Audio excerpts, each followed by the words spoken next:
Salve, salve, meus queridos e queridas alunos e alunas do ensino médio, terceira série do ensino médio tarde.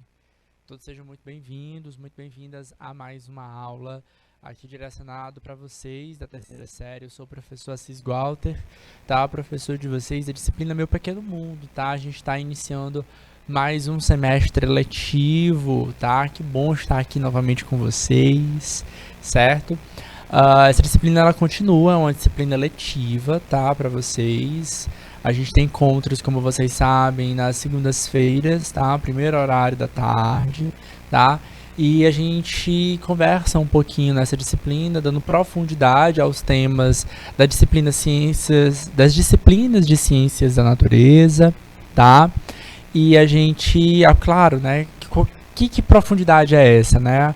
É a profundidade para conversar um pouquinho sobre um mundo que normalmente a gente não explora no campo visual, pelo menos não sem uma ferramenta chamada microscópio, né? Então ele está aqui no nosso dia a dia, ele pode ser utilizado para produção, ele pode ser utilizado para alimentação, ele está no nosso corpo, ele faz parte da nossa saúde. Tá?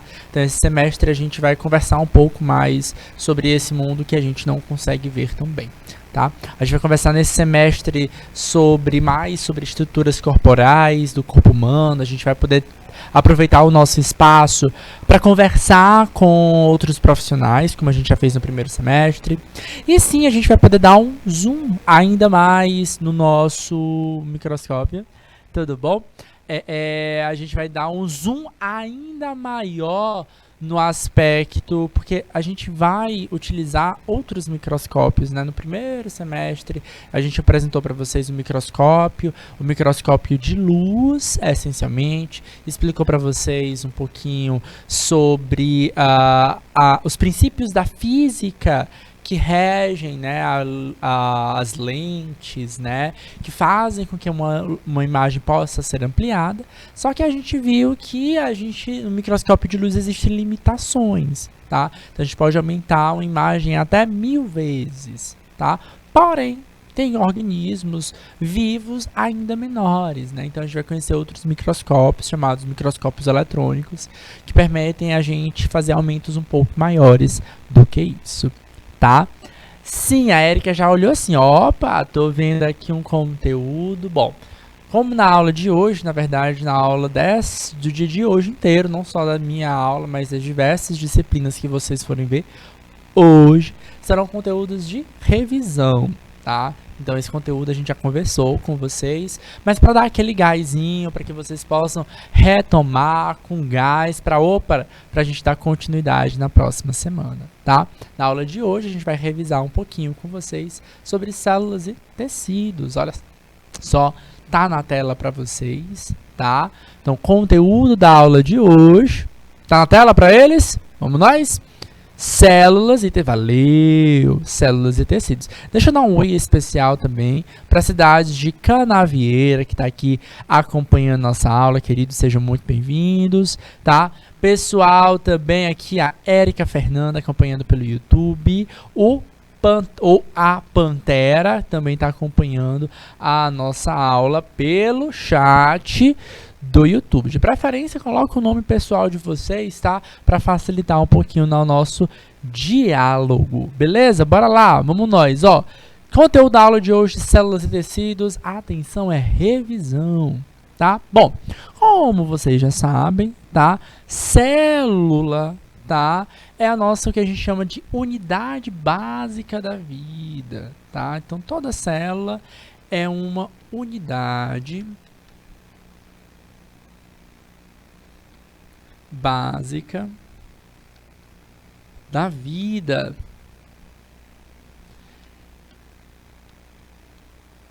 No qual, para ter vida, para existir a vida depende desta célula, tá? É claro que vocês já sabem lá nas aulas de biologia com o professor Tércio, tá? Que talvez os vírus sejam considerados seres vivos por alguns biólogos, por alguns cientistas, por outros cientistas não vão ser considerados seres vivos justamente pela ausência da célula nos organismos dos vírus. Só que aquela coisa, né?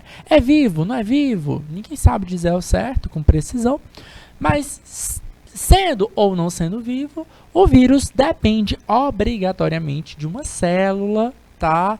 Então eles são patógenos, né? São parasitas intracelulares obrigatórios. Eles precisam de uma célula para desempenhar as suas funções vitais, tá? Então a célula é essa unidade básica da vida. As primeiras vezes que a gente começou a ver essa unidade celular foi através de uma planta. Hoje a gente vai revisar um pouquinho sobre a estrutura celular de uma planta, tá? Especialmente são as células das plantas. E basicamente elas são as unidades onde realizam-se todas as funções vitais. Como, por exemplo, tá? A gente vai ter a função de respirar, tá? E atenção, não é a respiração pulmonar, não é a troca gasosa em si, mas é o que faz por trás das trocas gasosas, né? Da quebra de moléculas, da obtenção de energia, tá? A gente vai ter aqui também funções como, por exemplo, a nutrição, a reprodução, tá? Então a gente sempre vai ter todos esses processos associados dentro de uma célula. Toda célula ela é envolta, ela é limitada por uma membrana plasmática, tá? Toda, tá? Então a membrana plasmática ela é basicamente a principal fronteira celular. Ok? Principal por quê? Porque toda célula tem uma membrana plasmática, tá? Porém, ela não é a única, principal também, porque ela não é a única fronteira celular. Algumas células podem ter outras fronteiras, como, por exemplo, é o caso das paredes celulares, que algumas células podem, porventura, ter. Certo? Essa estrutura vai delimitar o que é espaço intracelular ou extracelular e em algumas células essa membrana plasmática ela também pode compor as chamadas organelas membranosas, tá? A gente tem vários tipos de organelas, algumas são membranosas, tá? Que vão desempenhar funções específicas. Como vocês já conhecem, a gente tem dois tipos básicos de células, tá? As células chamadas eucarióticas e nas células procarióticas, tá?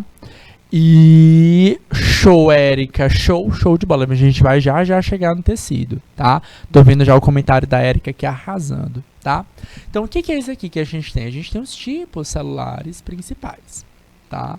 Eu quero que vocês peguem um caderno, que de vez em quando eu vou estar dizendo umas dicasinhas para vocês, tá? Para quem está aí se preparando para o Enem, que às vezes vocês acabam confundindo, trocando um pouquinho os nomes, tá? Então eu vou dar alguns terminhos aqui para vocês não deslizarem na hora da prova, tá bom? Então cuidado. Então, tipos de células existentes no mundo, tá? Que a gente conhece. Bom, primeira coisa é que a gente sempre vai estar falando da vida que a gente conhece. Tá? E a vida que a gente conhece é no planeta Terra. Ah, será que tem vida fora da Terra? Ninguém sabe. Pode ser que tenha um Transformer, né? Pode ser que o filme de ficção científica Transformer esteja certo, né? Pode ser que o filme do Super-Homem esteja certo, né? Ninguém sabe. Mas o que a gente conhece como vida é a vida com essa estrutura celular. Tá? Então, as células que a gente conhece podem ser classificadas em dois tipos, as células chamadas procarióticas e as células eucarióticas. Vamos decifrar esses termos, tá? Primeira coisa, olha só, que esse radical ele se mantém, né? Cariótica, né? O cariontes, tá? Cariótico vem do termo carioteca.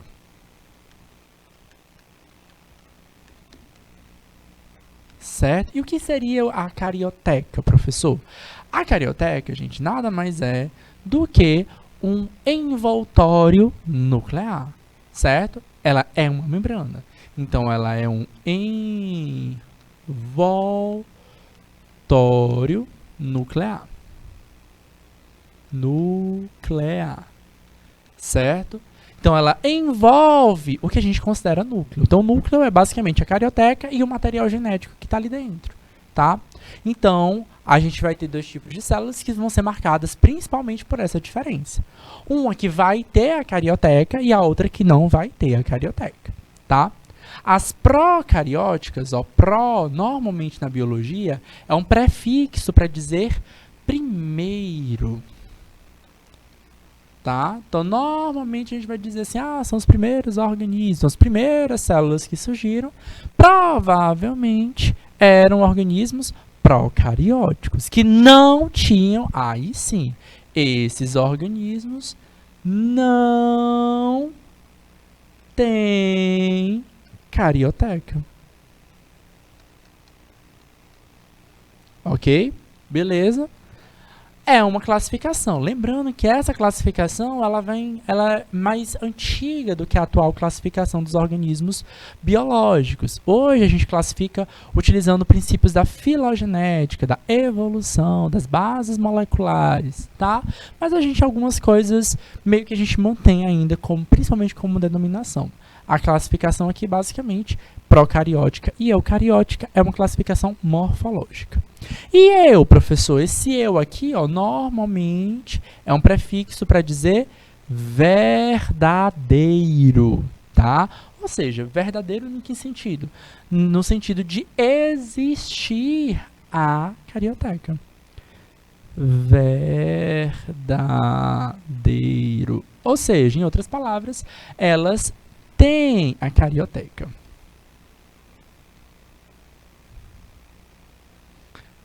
E é claro, carioteca, tá? E é claro, gente, que dentro dessa carioteca a gente vai encontrar o quê? O material genético, tá? Beleza? Então vamos nós, tá? A Érica já perguntou, arqueobactérias, tá? Normalmente, Érica, também são chamadas só de árqueas, tá? Tu pode até cortar esses bactérias aqui, tá? A gente tem organismos, tá? Que são classificados como árqueas, tá? Como bactérias, que são organismos que são procariôticos, tá? Isto é, tem células sem parede, sem um envoltório nuclear restringido. As bactérias pertencem a um reino específico, tá? Enquanto as árqueas pertencem a outro domínio, tá? Então, a bactéria pertence a um domínio, árqueas pertencem a outro domínio e os eucárias, tá? Então, os indivíduos que têm células eucarióticas pertencem a outro domínio. São grupos biológicos que a gente consegue classificar, tá? Antigamente, a gente não fazia classificação em domínios. A gente fazia classificação em apenas 5 reinos, tá? Que seriam as bactérias, né? Ou bactérias, protistas, plantas, fungos e animais. Hoje a gente tem, na verdade, a classificação de 3 domínios e dentro dos domínios, alguns outros reinos, tá? O professor Tércio vai conversar com vocês nas próximas semanas sobre essa ideia de classificação biológica, tá? Então, a classificação biológica hoje é por questões filogenéticas, não apenas por uma estrutura molecular, tá? Então, bactérias e árqueas são tipos de organismos, tá, que têm células procarióticas sem esse núcleo organizado, tá, sem esse envoltório. Mas não significa dizer que elas não têm núcleo. Não significa dizer que elas não têm material genético. Elas vão ter material genético. Elas vão ter DNA, elas vão ter RNA, elas vão ter ribossomo, tá? Porque essas estruturas, essas funções vão ser realizadas, tá? Aí é o cuidado que a gente precisa ter. Por vezes, as nossas células eucarióticas, elas podem ficar mais sofisticadas. É o que a gente vai conversar um pouquinho na aula de hoje. A Érica disse bem aqui, ó. Os tecidos são o quê? Conjuntos de células com funções específicas. Você disse isso, Érica. Show, fantástico. Tá? Às vezes a minha célula vai ganhando especialidade, então ela vai ganhando uma cara muito diferenciada. Vale ressaltar isso. Por quê? Porque a gente, por exemplo, no ser humano, como a gente já discutiu em outras aulas, no ser humano a gente tem uma célula especializada, ou seja, ela está diferenciada, chamada hemácia. Se vocês lembrarem, as hemácias, elas correm no nosso sangue. E elas que dão a pigmentação vermelha no nosso sangue. Essa célula, chamada hemácia, ela perde o núcleo durante o seu processo de desenvolvimento. Então, no caso das nossas células hemácias, eu não estou falando de uma célula procariótica, ela continua sendo uma célula eucariótica. Porque no caso da hemácia, ela perdeu o núcleo completamente, certo? E ela ganha uma função para otimizar uma função que é o transporte de gases, certo? Então, consequentemente, quando ela perde o seu núcleo, ela perde o material genético todinho, certo? Essa célula tem um curto ciclo de vida, ela também vai ter uma vida curtíssima, tá? Então, constantemente a gente precisa estar repondo essa célula. Então, diariamente, milhares e milhares de hemácias são repostas, porque a gente vai perdendo isso, tá? As células também são classificadas quanto ao tempo de vida, tá? Boa! Gostei de ver, muito bem, tá? Exatamente, né? A gente pode classificar as nossas células, como a gente vai ver, conforme a especialidade, conforme a função, conforme as características morfológicas que elas podem apresentar, certo? Em geral, as células eucarióticas, como elas são um pouquinho mais complexas e elas têm mais organelas aqui dentro, como vocês estão observando, elas tendem a ser um pouquinho maior, tá? As células eucarióticas são melhor vistas no microscópio de luz. Ao longo desse semestre, a gente vai conversar um pouco mais sobre as bactérias. Por quê? Porque a gente precisa de um equipamento mais sofisticado, que é o microscópio eletrônico. É difícil ter acesso ao microscópio eletrônico, é um equipamento muito caro, e apenas alguns centros de pesquisas vão ter esse equipamento, tá? Então, muitas vezes, para que a gente possa desvendar a estrutura da bactéria, a estrutura de vírus, a gente vai depender de um microscópio muito sofisticado que vão ter alguns requisitos muito específicos para funcionar, tá? Então, é claro que a gente vai ter, sim, uma ou outra espécie de bactérias muito grande, uma ou outra espécie de vírus também muito grande, que possa ser visualizado em um microscópio de luz, mas são exceções à regra, tá? Assim como as células, tá? As células eucarióticas, desculpa. Assim como as células eucarióticas, a grande maioria das células eucarióticas é muito pequena, a gente não vai conseguir ver a olho nu, porém, a gente tem as exceções. A gente vai ter células especialmente gaméticas, tá? Que a gente vai conseguir enxergar a olho nu com algumas restrições. É o caso do óvulo da espécie humana, tá? Que em alguns casos a gente pode conseguir visualizar, tá? É quase um pontinho, quase imperceptível, tá? Visível ao olho nu. E o mais clássico, o mais famoso, é a gema do ovo que a gente come, tá? Então, não é o ovo inteiro que é uma célula, mas a gema do ovo, ela é uma célula muito grande, super visível ao olho nu. Quem já quebrou uma gema crua, tá? Gema não, né? Quebra o ovo cru, você vai ver, né, a clara transparente, né? Então a gente vai ter ali no centro uma gema toda amarelinha e se você parar para prestar atenção, ela vai ter um pontinho branco bem ao centro. O pontinho é o núcleo daquela célula, ou seja, é a carioteca, tá? Aqui a gente tem um núcleo, certo? E toda a estrutura amarelada daquele ovo a gente chama de vitelo, certo? É uma massa nutritiva que vai nutrir o embrião se for fecundado. Normalmente esse ovo não é fecundado, certo? Então vamos nós, tá? Estão conseguindo acompanhar direitinho, certo? Então a gente tem a célula. Ambas as células, seja uma célula procariótica ou uma célula eucariótica, elas vão ter uma fronteira chamada membrana plasmática, certo? Independente da espécie, independente, todas vão ter a estrutura da membrana plasmática, tá? E todas vão ter material genético. Todas vão ter material genético. Todas vão ter DNA e RNA, certo? Nas células eucarióticas, esse material genético está organizado aonde? No núcleo, tá? E nas células procarióticas ela está dispersa, mas tem um material genético, tá? Gerlane. Rosário, acho que a Rosário pode informar direitinho o horário da aula de física, não pode, Rosário? A Rosário, nossa professora assistente, ela vai confirmar aqui e vai mandar no chat para você, tá bom? Beleza? Então bora nós. Células eucarióticas, tá? Em geral, elas são um pouquinho mais complexas, elas tendem a ser maiores do que as células procarióticas de um modo geral. É claro que a gente sempre vai ter uma exceção à regra, tá? Uma grande característica desse grupo é possuir um núcleo bem definido, definido justamente por essa carioteca, que é justamente uma membrana plasmática também. E atenção, ela é uma membrana plasmática dupla, como se fossem duas membranas plasmáticas envolvendo esse material genético. Ele é um pouquinho diferente, tá? Exerce uma função de armazenamento do DNA e aí, claro, guardar todas as funções executadas ali dentro, tá? A Érica também está chamando a atenção aqui que é comum, né, a membrana celular, a membrana plasmática, o citoplasma, né, e o núcleo, né, exatamente, né, vamos dizer aí material genético, né, são pontos em comuns. Vale ressaltar o seguinte, ó, Érica, tá?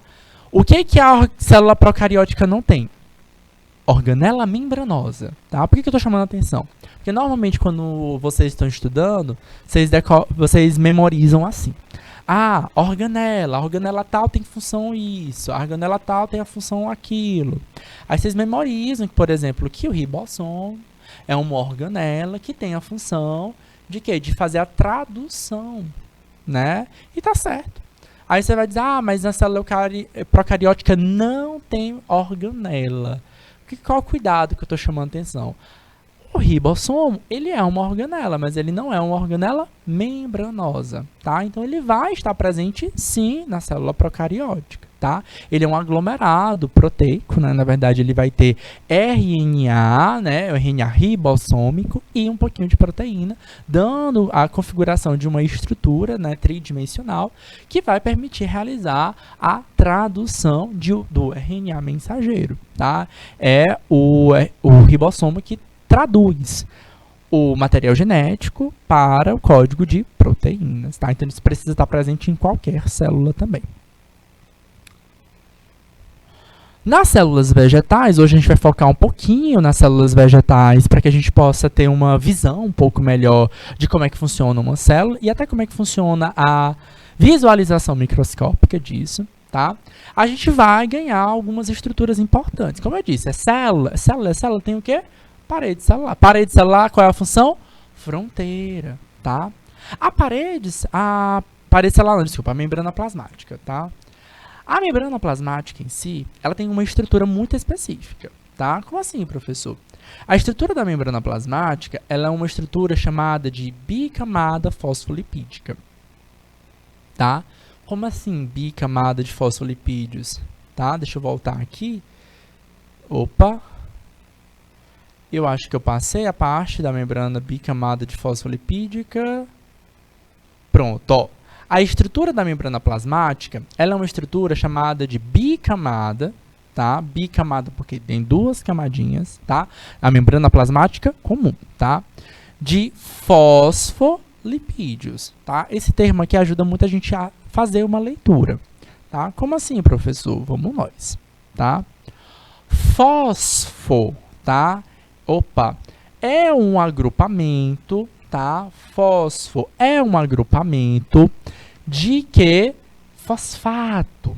E esse agrupamento fosfato, queridos, é um agrupamento polar. Isso significa dizer que ele vai reagir especificamente com substâncias polares, como, por exemplo, a água, certo? E lipídio, como vocês sabem, certo? Ele não se dissolve na água porque ele tem uma estrutura apolar. Então, essa camada, bicamada fosfolipídica, é fantástica porque ela praticamente torna impermeável aquela membrana, tá? Então, ela impede que separa perfeitamente o que é fora da célula do que é dentro da célula. Claro, se fosse apenas essa camada fosfolipídica, a gente não teria trocas de substâncias. Então, a gente precisa ter algumas coisas a mais, especialmente proteínas, tá? Então, essa camada fosfolipídica, ela é cheia de proteínas, de carboidratos, né, glicídios, né, de alguns outros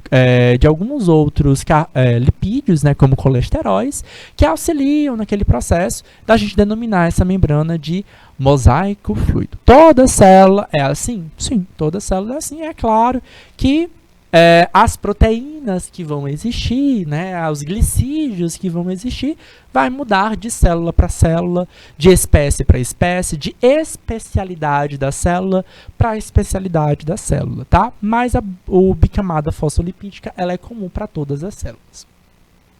Tá? Então, a célula vegetal, ela vai ter uma membrana plasmática, certo? Assim como qualquer outra célula, é a principal fronteira celular.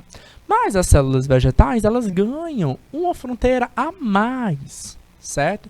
Quem é essa fronteira? Aí sim, a parede celular, tá? E aí, ó, atenção, pega o caderninho, bota o asterisco. Primeiro asterisco que eu disse para vocês colocarem é: hemácia humana não é uma célula procariótica, tá? Ela perdeu o núcleo completamente depois do seu desenvolvimento, tá? Alguns alunos confundem isso, certo? Primeiro ponto, não quero vocês errando questão de Enem por conta disso. Segundo ponto, parede celular, certo? Ela também é uma fronteira celular, certo? Tem em todas as células? Não, em algumas células. Células vegetais têm essa característica, tá? Em geral, a parede celular, em geral, significa dizer que ela pode ser diferente, tá? É de celulose. Opa! Ela é de celulose. O que é isso, professor? É um carboidrato, tá? Ou polissacarídeo, vai? Celulose. E a função dele é dar estrutura e firmeza para aquela célula.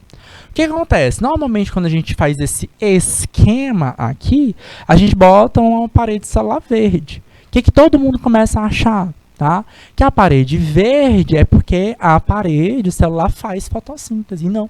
É que a celulose, ela faz fotossíntese. Também não. Certo? Não é isso que faz a fotossíntese, tá? Não é a celulose que faz fotossíntese. A celulose é um polissacarídeo, é um carboidrato que está revestindo a estrutura da parede celular, da célula vegetal. Só isso. Tá? Ela dá firmeza, ela dá estrutura, certo? Ela vai impedir que essa célula plasmolize ou ela estoure, certo? Diante de alguma situação com muito sal, com pouca água, com muita água e por aí pode ir variando. Célula, certo? Dependendo da célula, essa parede celular ela pode ganhar outras substâncias, como suberina e lignina, que eu vou já falar para vocês, tá? E o que faz a fotossíntese mesmo? Aqui, aí sim a gente tem as organelas específicas, tá? O cloroplasto, cuja função é a fotossíntese, o que torna os organismos vegetais muito importantes no aspecto ecológico, no aspecto dos ecossistemas. Dentro dos ecossistemas, eles são a base da cadeia alimentar. Tá? A base, professor, sim, eles são os organismos produtores. Tá? Então, por que esses organismos são produtores? Porque eles têm uma estrutura chamada cloroplasto. É uma organela. Aí, ó, cuidado, os terminhos técnicos, tá? Que acabam confundindo vocês. Às vezes eu tô numa sala de aula, ministrando a aula, os alunos começam a trocar as palavrinhas, tá? Então, normalmente, as questões de biologia, inclusive as questões do Enem, elas querem saber justamente, ela contextualiza bem o texto para vocês, ela explica muito bem, só que ela bota uma palavrinha lá que se você não fica ligado, você desliza nela. Tá? Ela troca a palavra cloroplasto por ela troca cloroplasto por clorofila, tá? Então clorofila é o pigmento dentro do cloroplasto. Ela troca o termo clorofila pela celulose, tá? E aí todo mundo a hora confunde, tá? Celulose, carboidrato que está onde? Na parede celular, que serve para dar estrutura, tá? Cloroplasto aqui dentro tem um pigmento chamado clorofila, que faz o quê? Fotossíntese. Então, tentem não trocar, tá? E atenção, tá? A fotossíntese, outra coisa que eu vejo muita gente acabando confundindo uma coisa com a outra, é o seguinte, é que quando pega uma planta, a planta faz a fotossíntese, os outros animais respiram, né? Parece, né, que a planta não respira, mas sim, a planta respira. Ela respira tanto que ela tem uma mitocôndria, tá? Função da mitocôndria: respiração celular. Atenção, meus queridos, respiração celular não é aquela respiração pulmonar. Respiração celular é o metabolismo de gerar energia, gerar ATP. Eu preciso quebrar a molécula de glicose e gerar CO2, tá? Então a planta, ela sim faz isso. Ela precisa de energia. A planta tá paradinha lá, ela não tá parada não. Você que não tá conseguindo acompanhar o desenvolvimento dela, tá? Quem cuida, ajuda aí nas suas casas a cuidar do jardim da casa, quem tem plantinhas em casa, sabe, planta vai crescendo, tem que ter paciência para cuidar de planta, né? Por quê? Porque a planta vai crescendo aos poucos, mas cresce, tá? Então ela vai gerar flor, vai gerar fruto, vai morrer, vai crescer de novo, brota, rebrota. Então todo esse movimento que sim as plantas fazem precisa gastar energia. Então elas precisam dessa energia sendo produzida justamente através do processo de respiração celular. Tá? A maioria dos outros organelas são meio similares, né, com exceção ao vacúolo, que ela é comum a apenas algumas outras células, tá, que vivem em organismos aquáticos, mas lisossomo, ribossomo, complexo de Golgi são organelas similares às demais organelas das maiorias das células eucarióticas. Tá? A célula vegetal ela é semelhante à célula animal, tá? Porém, a gente tem essas estruturas um pouco diferenciadas. Atenção, quem são essas estruturas? Parede celular, que ela é essencialmente de celulose, pode ser que tenha uma estrutura diferente, lignina ou suberina, tá? Cloroplasto, tá? E vacúolo, tá? A gente vai ter essas células importantes, essas organelas que vão diferenciar bastante da célula animal, ok? Beleza? Vamos nós. E aí a gente entra no que a Érica estava falando aqui pra gente, tá? Vamos nós, tá? Boa noite, bom dia, Raí. Bom dia não, boa tarde. Eita, boa noite, bom dia. No fim deu certo, né? Boa tarde, Raíssa. Vamos nós, ó. O que é um tecido, tá? A gente vai se aprofundando, tentando entender aqui, ó, como é que funciona esse processo. Tecido, queridos, são conjuntos de quê? De células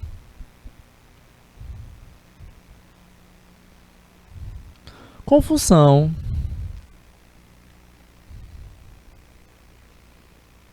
específica.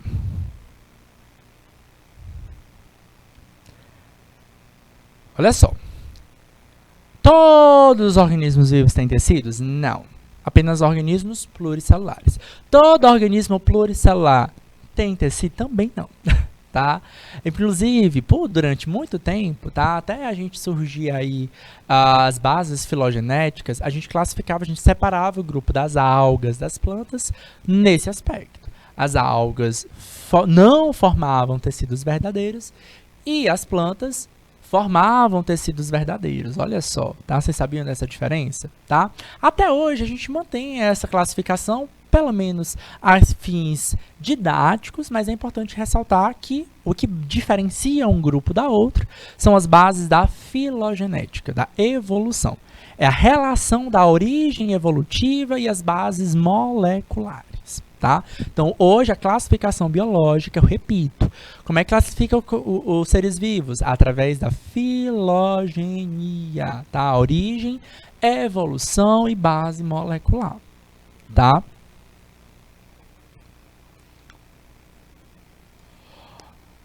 Érica, confesso que eu não vou saber te afirmar, tá? Mas em geral ele vai ser retratado muito mais nas células animais do que nas células vegetais, tá? Eu não vou conseguir te afirmar o termo só, tá? como uma afirmação, tá? Acho que só é uma palavra muito forte, tá?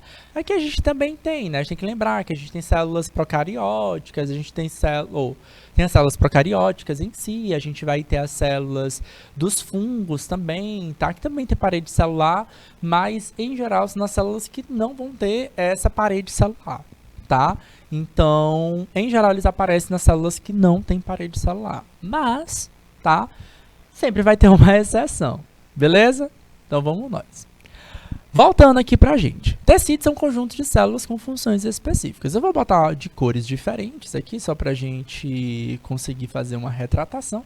Aqui no centro, ó, vou separar, ó. Esse conjuntinho de informação que a gente tem aqui, ó, são as funções. Tá?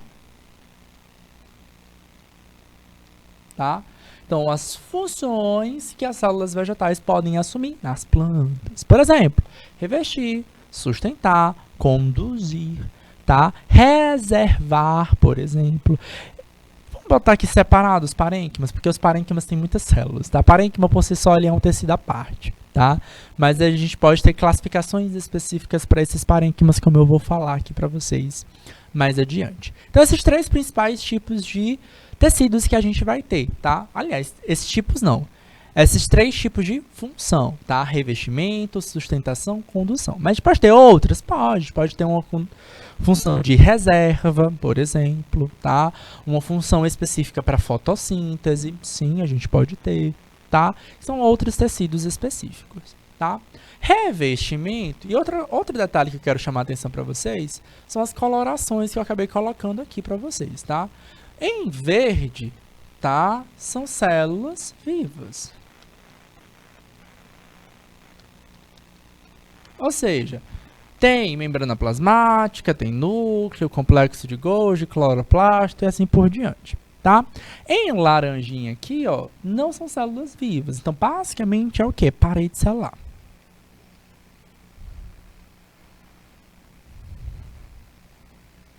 O que, professor? Vai ter tecido que não vai ter célula viva? Vai. Da mesma forma lá no ser humano, tá? Que a gente tem uma hemácia que não tem núcleo, então basicamente é uma célula que vai morrer rapidinho, tá? Nas plantas elas também conseguem otimizar, tá? Então elas preferem muitas vezes perder a vida daquela célula, tá? Mas manter uma estrutura bacana de parede celular para levar a ter uma função muito específica, tá? A ter e a garantir a sobrevivência daquela planta. A gente sempre vai associar essas estruturas à adaptação, tá bom? Então, olha só, com função de revestimento, a gente tem vários tecidos de revestimento, tá? Especialmente, a gente pode colocar aqui o tecido epitelial. Tem outros, professor? Temos outros tecidos de revestimento, tá? O tecido epitelial é um tecido vivo, mas a gente tem outros tecidos de revestimento que normalmente vão ser aquela casca grossa das árvores, né? De um pé de goiaba, por exemplo. Então, ali normalmente a gente tem um desenvolvimento secundário que aquela planta vai ter, certo? É um tecido de revestimento, mas é um tecido morto, tá bom? Bom, tecido epitelial é um tecido vivo, tá? É só essa função? Não, do mesmo jeito da nossa epiderme, tá? A gente tem células justapostas, juntinhas, mas a gente vai ter o quê? As glândulas, tá? O tecido epitelial também pode gerar glândulas. Lembra lá do boldo, lembra lá da folha de boldo, que é toda peludinha, né? Então, se você pegar nela, ela começa a exalar um cheirinho. Erva cidreira, por exemplo, também ela é peludinha. Você passa a mão dela, fica tudo perfumado, né? Então, elas vão ter tricomas, que são estruturas adaptativas de quem? Da epiderme, que tem a função específica de produzir secreção. Beleza? Vamos nós, tá? Colênquima, professor. Então, aqui no colênquima, basicamente é uma célula comum, tá? Que tem uma parede celular mais espessa, tá? Serve para quê? Ó, sustentação, tá? Aí a gente tem o esclerênquima e o xilema que ajudam a célula também a ter mais estrutura, mais firmeza, tá? E, só que são células mortas. Vou mostrar aqui para vocês um pouquinho da nossa parede celular, ó. Parede celular, ó, isso aqui é uma parede celular, tá? Aqui é uma imagem de microscopia de luz, é um microscópio de luz.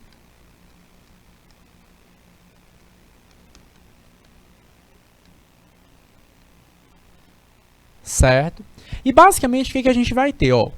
Em inglês, tá? Primary wall, parede primária, tá?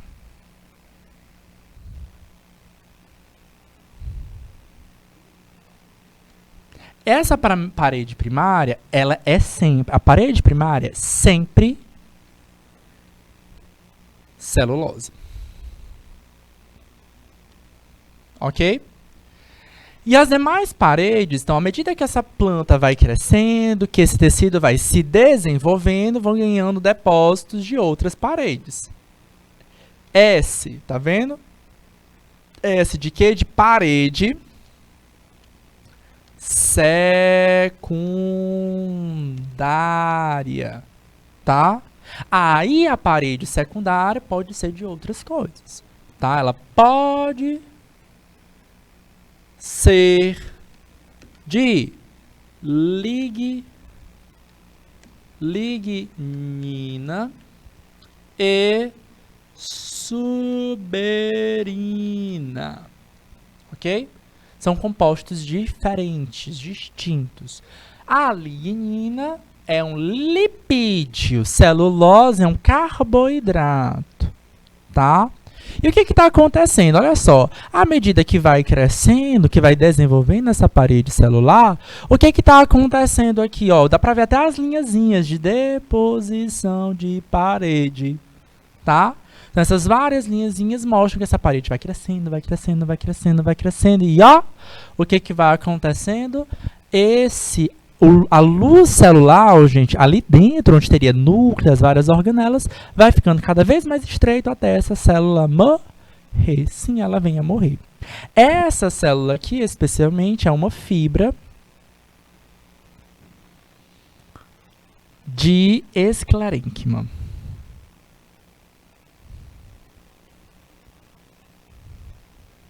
As fibras, a estrutura delas, se vocês forem analisar em outras fotos, tá? Não trouxe aqui para vocês em imagem, elas lembram palito de dente, tá? Então é que nem, pode até me colocar um pouquinho na tela aqui, Júnior, tá? Então olha só, elas lembram palitos de dente. E se vocês mexem, manipulam os palitinhos de dente, você sabe, pega um palito de dente, você vai lá e quebra fácil. Agora tu junta uma caixa de palito de dente com palitos de dente e tenta quebrar, não quebra, né? Dão firmeza. Então, quanto mais uma planta tem fibras, né, conjuntos de fibras, elas vão ficando mais resistentes. E isso a gente traduz pra gente também. Como assim, professor? Sabe a vassoura de piaçava? Tá? Então, pronto, aquela vassoura de piaçava muito útil no nosso dia a dia, basicamente são as fibras que ficaram, tá? Ou, por exemplo, as redes de tucum, né? Por exemplo, meio de folhas da palmeira, de tucum. E mesmo aquela planta que já está morta e tal, né? Se você fizesse com outra planta, ela não teria a mesma resistência. Então, essas plantas, as palmeiras, por exemplo, elas são riquíssimas em fibras. Então, elas dão muita resistência. Como é que a gente faz uma rede para ficar deitado de folha velha, né? Então, por que ela tem essa firmeza? Porque essas células já eram mortas, já davam e conferiam resistência àquelas plantas, elas também podem dar sustentação, tá? Dependendo da quantidade de fibras, dependendo da quantidade de xilema também, essa planta, né, ou madeira, ela pode conferir uma estrutura útil, por exemplo, para a produção de uma mesa, de uma cadeira, ou da construção civil, porque são madeiras diferentes, tá? Cada madeira, cada planta, ela vai ter uma composição diferente, mais ou menos células lignificadas. E quanto mais células lignificadas, mais resistente é aquela estrutura e mais confiança a gente vai ter para conferir resistência àquela madeira para utilização nos vários aspectos. Construção civil, professor, sim, para fazer pilares da casa, para fazer as vigas, as ripas de madeira, tá bom? Dependendo da quantidade de fibra, se tem muita fibra, por exemplo, aquela madeira vai ser muito difícil, por exemplo, de ser contaminada, por exemplo, por cupim, tá? Então vamos voltar aqui, conversar um pouquinho mais sobre essa estrutura da parede celular. Olha só, a parede celular, em geral, ela é de celulose. A gente pode trocar essa celulose por outras substâncias. Quem são elas? Lignina, suberina, tá? À medida que ela vai se desenvolvendo, tá? Ele é um envoltório menos espesso, composto de um polissacarídeo. Vale ressaltar o seguinte: animal nenhum consegue digerir celulose, tá? Nenhum. Nem a gente, tá? Quando a gente come milho, por exemplo, se você não mastiga o milho direitinho, ele sai todinho. A folha do alface, você não mastiga, ele sai também os pedacinhos de alface lá nas fezes, tá? E por que eu tô chamando a atenção disso? Porque muitas vezes você vai dizer, então não come folha, né? Não come vegetal, pra quê, né? Gente, dentro da planta não vai ter só parede celular, né? Ela vai ter outras substâncias que vão ser importantes para a nossa nutrição. Cálcio, fósforo e outros nutrientes podem estar ali presentes. Fora que as fibras ajudam no processo dos movimentos peristálticos, tá? Na retenção, de demorar um pouquinho mais, certo? Mas nós não conseguimos digerir a celulose de fato. Animais que dependem diretamente das plantas, tá? Como, por exemplo, os bois ou mesmo os cupins, eles vão ter uma associação mutualística com protozoários. Então a gente vai ter a gente vai ter a gente vai ter o cupim, que tem no trato digestório protozoário, que vai digerir a celulose. Então, olha só, se ele não tiver aquele protozoário, ele não vai se alimentar disso. E aquele protozoário ajuda ele a digerir celulose especificamente. Então, tem algumas madeiras que têm muitas células lignificadas, xilema e esclerênquima, e pouca célula não lignificada. Por isso que tem algumas madeiras que são mais difíceis. Essa madeira ali não dá cupim, não. Normalmente são madeiras que demoram muito a ter o desenvolvimento. São chamadas vulgarmente de madeira de lei. Elas não são permitidas demolição, tá, delas. Demolição não, desculpa. Desmatamento delas, porque elas demoram muito para se desenvolver. Tá? Mas elas já foram muito desmatadas. Hoje em dia a gente pode consumir elas apenas como beleza. Tá certo? Deixa eu dar só uma olhadinha aqui na nossa Érica perguntou o seguinte: não consegue digerir porque as cadeias celulósicas são longas ou falta enzima, Érica? Tá? A gente precisa de uma enzima, toda substância que a gente consegue digerir, a gente tem que ter uma enzima específica, tá? Tipo carboidrato, amido, tá? Normalmente nas plantas tem um carboidrato de reserva chamado amido e a gente adora esse amido, tá? Então esse amido que a gente consome, a gente tem uma enzima para digerir, é exclusivo das plantas, mas a gente consome ele e a gente digere ele através das amilases. Agora, celulase, não. Celulase animal nenhum consegue produzir, pelo menos os animais que a gente conhece, tá? Os animais que conseguem digerir ele é porque eles têm um protozoário que vai produzir essa tal de celulase, tá? Então não é porque ela tá muito clara, não é porque essa celulose é muito longa, mas porque não tem uma enzima bem específica. Obrigado, Érica, pela pergunta. Deu para ficar claro? Olha a Érica falando, ó, madeira de ébano, né? Que é difícil aí pegar cupim. Por quê? Porque tem mais parede celular, ó, de lignina. Tem pouca celulose, tá? Então, de fato, não é legal pro cupim. O cupim quer a celulose, tá? Porque ele consegue digerir por conta ali do protozoário associado. Beleza? Tranquilos? Vamos nós. Pode botar o material de slide para eles, que agora a gente vai mostrar algumas imagens aqui para eles, tá bom? Então a imagem agora é muito importante. Olha só, tá? Essa estrutura aqui que a gente está vendo bonitona aqui, ó, é uma célula, é um conjunto, né, de células, né, de tecidos, de um dos órgãos da planta mais famosos, chamado raiz. Aqui é uma raiz, tá? Aqui é uma raiz em corte transversal.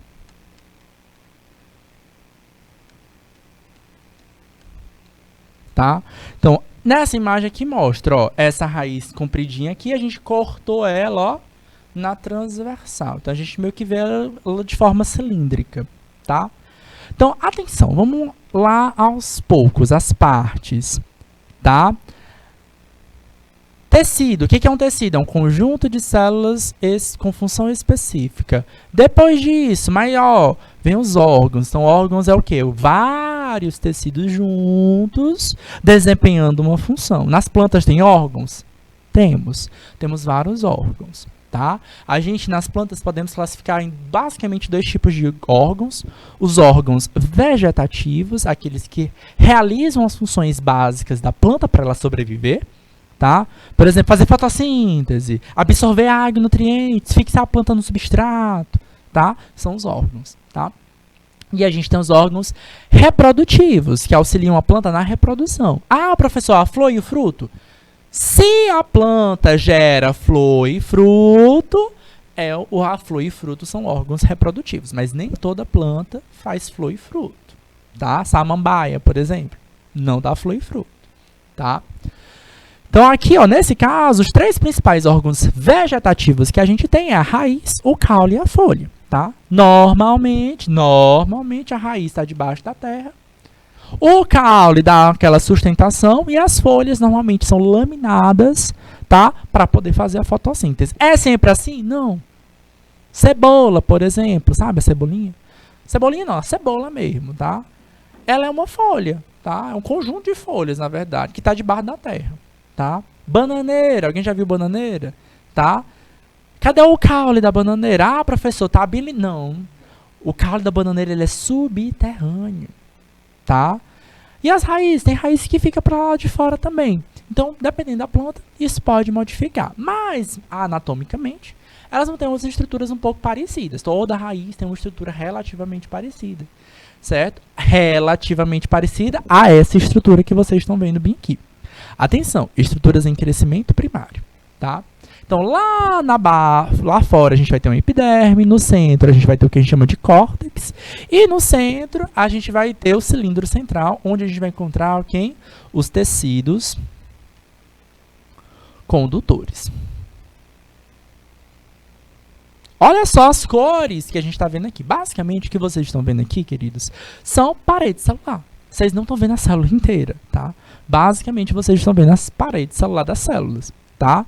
E essas paredes celulares, elas estão coloridas. Por quê?